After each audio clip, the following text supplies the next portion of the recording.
আমার বউয়ের চেহারা দেখলেই আমার কাছে বিষ লাগে। দুই চোখে আমার বউকে আমার সহ্য হয় না। এই ক্ষেত্রে স্বামী হিসেবে আমার করণীয় কি? বউয়ের কথাও ভাল লাগে না, বউকে দেখতেও বিষ লাগে। এক্ষেত্রে আমার মন্তব্য হচ্ছে, দেখেন ভাইজান, বউকে বিষ লাগলে যে আসলে বউটা বিষ, ব্যাপারটা কিন্তু এরকম নয়। ব্যাপারটা হচ্ছে পার্সপেক্টিভটা আপনার আসলে কেমন। হতে পারে যে আপনার ওয়াইফ আপনার বিশ্বাস ভেঙেছে, তাই সে আপনার চোখের বিষ। এটা অ্যাপ্রিসিয়েটেড, এটা অ্যাকসেপ্টেড, এটা গ্রহণ করা যাবে।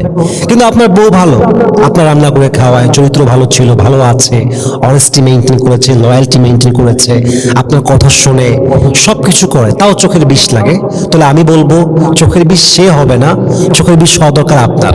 কারণ আপনি চোখের বিষ হওয়ার যোগ্য। একটা ভালো মানুষ পাওয়ার পরেও যে বলে এটা চোখের বিষ, আসলে ওই মহিলা চোখের বিষ নয়, ওই নারী চোখের বিষ নয়, বরং যে বলতেছে সেই হচ্ছে সমাজের চোখে সবচেয়ে বড় বিষ। ঠিক কিনা বলেন?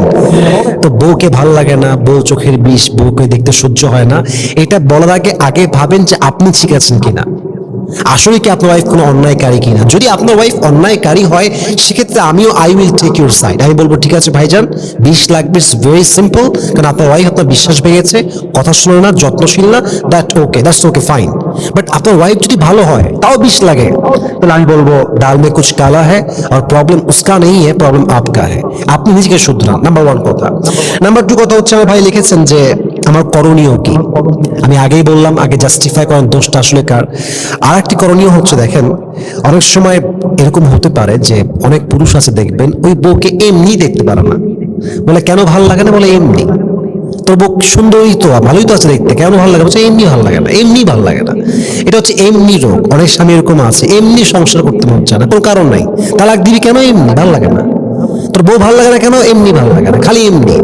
তো এটা যদি আপনার এমনি রোগ হয়, তাহলে আপনাকে তওবাও করতে হবে, ওয়াইফের কাছে ক্ষমাও চাইতে হবে, এবং যে ব্যক্তিত্বকে ঠিক করতে হবে। আর 3 নম্বর কথা বলবো আমার প্রিয় বন্ধুদের উদ্দেশ্যে, এমন কোনো অন্যায় করবেন না যে আপনার স্বামীর চোখে আপনি বিষ হয়ে যান। আমি খুব বিনয়ের সঙ্গে, আমি বিং ভেরি হাম্বল, আমি সবাইকে বলতে চাই যে এমন কোনো অন্যায় যাবেন না যে আপনি আপনার স্বামীর চোখের বিষ হয়ে যান। আপনি আপনার চারিত্রিক অবস্থান, অনেস্টির অবস্থান, লয়্যালটির লেভেল সবসময় এভাবে রাখবেন যেন আপনি আপনার স্বামীর চোখে একটা জান্নাতি বাতাস হতে পারেন। আপনি এমন একজন স্ত্রী হবেন যাকে দেখলে স্বামীর মনটা জুড়ায় যাবে। আপনি এমন একজন স্ত্রী হবেন যাকে দেখলে আপনার স্বামী গর্ব করে বলবে যে পৃথিবীতে আমি সবচাইতে সৌভাগ্যবান স্বামী, যে আমি তোমার মতো একজন বউকে আমার লাইফে লাইফ পার্টনার হিসেবে পেয়েছি। ঠিক কিনা বলেন? You have to be someone like this, you have to be wife materials. আপনাকে ওয়াইফ হতে হবে, ভালো ওয়াইফ হতে হবে। সুন্দরী হয়ে লাভ নাই, সুন্দরী হয়ে আপনি কয়দিন ধরে রাখবেন স্বামীকে?